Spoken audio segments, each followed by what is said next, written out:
जय मां जय जय मां जय मां जय जय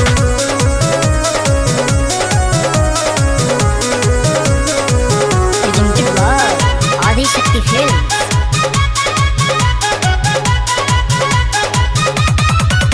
जब जब चढ़ेला चैता कुंवरवा धरती चाहे पर्वत पहाड़वा। जब जब चढ़ेला चैता कुंवरवा धरती चाहे पर्वत पहाड़वा।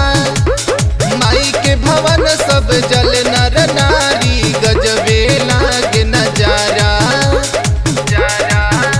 जयकारा माई के बोले जग सारा। भगता पे माइये रहेली सहारा।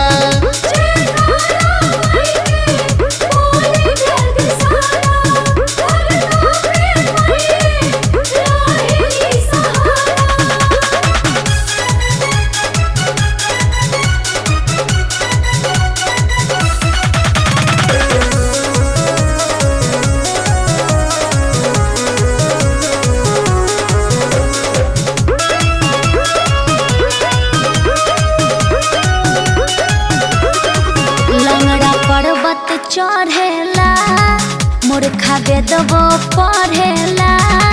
लंगड़ा पर्वत चढ़ेला मूर्खा वेदवो पढ़ेला।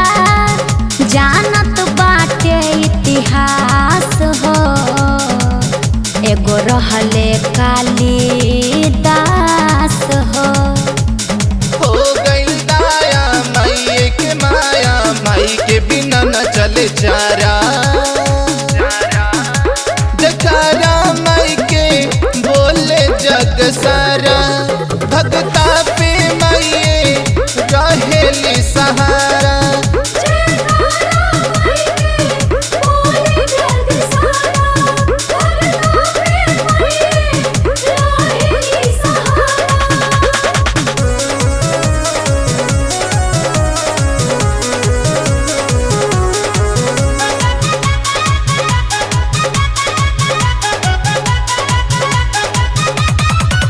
जे जबे खोजले बा उ तबे पवले बा।